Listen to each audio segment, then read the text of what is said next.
আজ এই মহিলা মহলে করি মিনতি, জানি না কে কে আছে ভাগ্যবতী। নারীর বাহিরে গন্ধারি, নারীর ভেতরে আন্ধারি। নারীর বাহিরে গন্ধারি, নারীর ভেতরে আন্ধারি। নারী হয় মেরুদণ্ড সমাজেরই, প্রতি নারীর কাছে স্বামী সবার চেয়ে দামি। ও প্রতি নারীর কাছে স্বামী সবার চেয়ে দামি। স্বামীর সেবায় নারী হবে জান্নাতি। ও স্বামীর সেবায় নারী হবে জান্নাতি। আজ এই মহিলা মহলে করি মিনতি, জানি না কে কে আছে ভাগ্যবতী। আজ এই মহিলা মহলে করি মিনতি, জানি না কে কে আছে ভাগ্যবতী।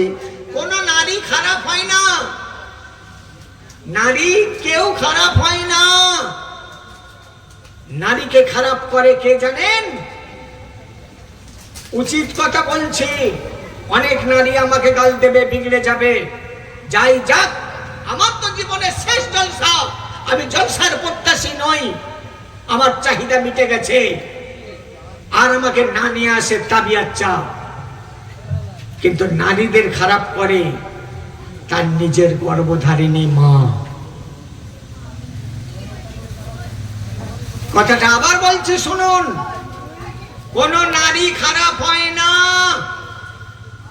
নারীদের খারাপ করতে হলে একমাত্র তার মা তাকে খারাপ করে।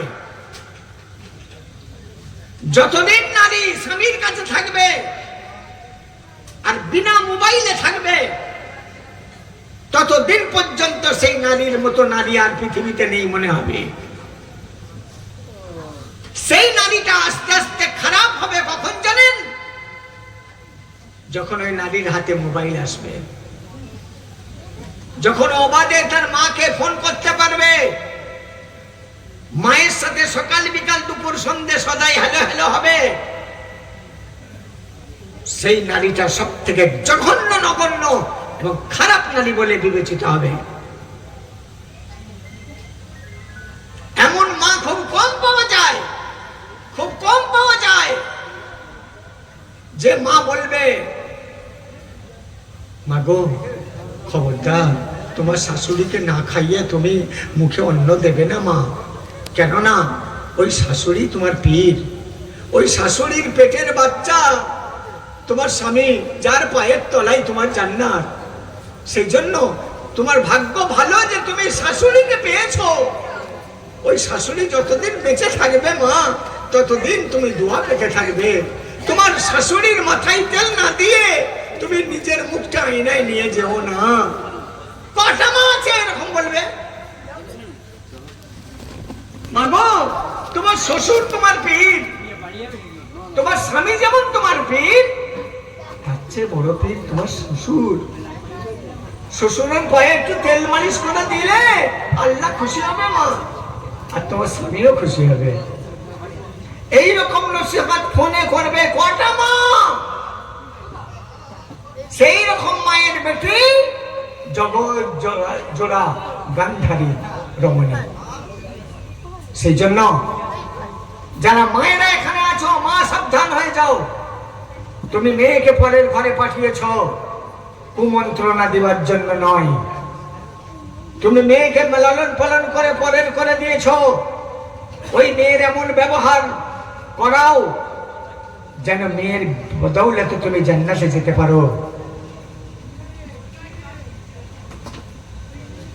এক মায়ের মেয়ের কথা হাদিসে আছে, বললাম মনে পড়ে গেল। স্বামী বিদেশে ব্যবসা করতে যায়, ব্যবসায় যাওয়ার আগে বিবিকে চুম্বন করে কাঁধে হাত রেখে চোখে চোখ রেখে বলে যাচ্ছে, ও বিবি জান গো, আমি যতদিন পর্যন্ত নিজের বাড়িতে ফিরে না আসবো, ততদিন পর্যন্ত তুমি চৌকাঠ ডিঙাবে না। চৌকাঠের উপর দিয়ে পা তুলে ওপার থেকে এপার আসবে না, আমার এই কথাটা মনে রেখো। বিদেশে চলে গেছে স্বামী। কিছুদিন পরে মায়ের বাড়ি থেকে, বাবার বাড়ি থেকে খবর আসছে, ও টুনির মা, তোমার মায়ের শরীরটা বড় খারাপ। শুনলাম তোমার মাকে নাকি নার্সিং হোমে নিয়ে গেছে, বাঁচবে কি মরবে বলা যায় না। তোমাকে খবর দিতে বলেছে, তুমি একটা বার গিয়ে তোমার মায়ের অসুস্থ মুখটা দেখে আসো।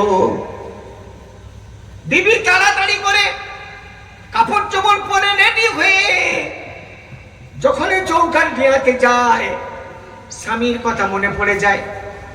এই জায়গায় দাঁড়িয়ে স্বামী বলেছিল, ও বিবি জান, খবরদার বিবি, আমি যতদিন না ফিরে আসি ততদিন তুমি চৌকাঠ পার হবে না। না, আমি পারবো না আমার স্বামীর কথার অবাধ্যতা করতে। আবার ভেতরে চলে যায়, মনটা বড় মলিন হয়ে যায়, কাপড়টা খুলে ফেলে অন্য কাপড় পরে নেয়। মা অসুস্থা, যেতে পারল না। কিছুদিন পরে খবর আসছে, ও টুনির মা গো, তোমার মা আর বেঁচে নাই। লোকেদেরকে খবর দিয়েছে, লোক অনেকেই বলতে আসছে, আমি আগে চলে এসেছি, আমি খবরটা দিয়ে দিচ্ছি। শোনো, তোমার মায়ের মরা মুখটা যদি দেখতে চাও, একবার তাড়াতাড়ি করে তুমি অমুক নার্সিং হোমে ছুটে যাও। টুনির মা চিন্তা করে, আমার স্বামীর তো এ কথা বলা নেই যে আমার শাশুড়ি মরে গেলে তুমি যেও, এটা তো বলা নেই। বরং বলে গেছে, যেদিন পর্যন্ত আমি ফিরে না আসবো ততদিন পর্যন্ত তুমি চৌকাঠ ডিঙাবে না। না না, আমার মাকে আল্লাহ তুমি জান্নাতবাসী করো, আমি স্বামীর কথার অবাধ্যতা করতে পারবো না। পরপর লোক আসে, খবর দেয়, হাত ধরে টানাটানি করে। স্ত্রী ঝগড়াঝাটি করতে চায়, ছোনাছুনি করে, টানাটানি করে। আমার স্বামীর হুকুম ছাড়া আমি চৌকাঠ ডিঙাতে পারবো না। বাপ একা হয়ে যায়, বড় কষ্টে বাপ কালাতিপাত করে।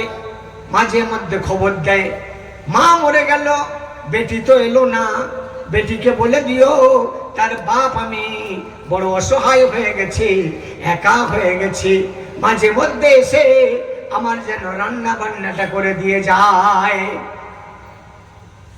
বাপের বাড়ি যেতে গেলেও চৌকাঠ ডিঙাতে হবে। স্বামীর কথা মনে পড়ে যায়, চৌকাঠ ডিঙাতে পারে না। এইভাবে আরো কিছুদিন পর না খেয়ে কঙ্কাল সার হয়ে বাবাও রোগে পড়ে গেল। খবর গেল, মা চলে গেছে, মায়ের তো মরা মুখটাও দেখলি না। বাবাও চলে যেতে বসেছে, যা যা দৌড়ে গিয়ে বাবাকে একবার দেখে আয়, দুটো সান্ত্বনামূলক কথা বলে আয়। দরজার কাছে যায়, স্বামীর কথা মনে পড়ে, আবার পেছিয়ে আসে। আল্লাহ গো, আমি কেমন পরীক্ষায় পড়েছি মাবুদ, আমার মা চলে গেল, আমি যেতে পারলাম না, বাবাও চলে গেলে আমি যেতে তো পারবো না। হে রব্বুল আলামিন, আল্লাহ তুমি আমায় ক্ষমা করে দিও, আমার স্বামীর হুকুম তামিলতে করাই আমাকে অটল রাখো। কিছুদিন পর বাবাও ইন্তেকাল করলো। লোক এসে খবর দেয়, মা, মায়ের মাথা খেলি, মায়ের মুখ দেখতে পেলি না, বাপেরও মাথা খেলি, যা যা মরা বাপের মুখটা অন্তত দেখে আয়। অনেকে অনেক কথা বলতে লাগলো, মেয়েটি নীরবে সহ্য করলো, কোনো মতেই কারো কথায় স্বামীর আদেশকে লঙ্ঘন করতে পারলো না। বেশ কিছুদিন কেটে গেছে, বাপও চলে গেছে, মাও চলে গেছে, স্বামী এসেছে বিদেশ থেকে। আসসালামু আলাইকুম। কাঁদতে কাঁদতে টুনির মা ওয়ালাইকুম আসসালাম বলে স্বামীর পায়ে উপর হয়ে পড়ে ঝরঝর করে কাঁদে। পা বাড়াতে পারছে না, দুহাত দুই আঁকা ধরে তুলে বুকে জড়িয়ে ধরে স্বামী জিজ্ঞাসা করে, কেন গো টুনির মা, তুমি এইভাবে কাঁদছো কেন, কি কারণে আমাকে বলো? আরে স্বামী গো, রাত্রে বেলা এসেছো, কোনো খবর হয়তো পাও না, সকাল হলে জানতে পারবে আমার মা চলে গেছে, ইন্না লিল্লাহ, আমার আব্বাও চলে গেছে, ইন্না লিল্লাহ। আমি কিন্তু তাদের মরা মুখটুকুও দেখতে যেতে পারি না। হ্যাঁ, কেন কেন গো টুনির মা?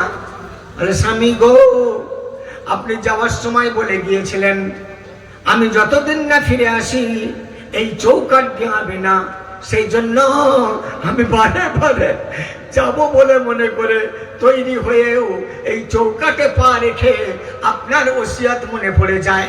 আপনার নসিহত সামনে রেখে আমি আপনার আদেশকে লঙ্ঘন করতে পারি না। বাপ চলে গেছে যাক, মা চলে গেছে যাক, কিন্তু আমার স্বামীর কথা তো আমি রাখতে পেরেছি, তাই আমি যেতে পারি না।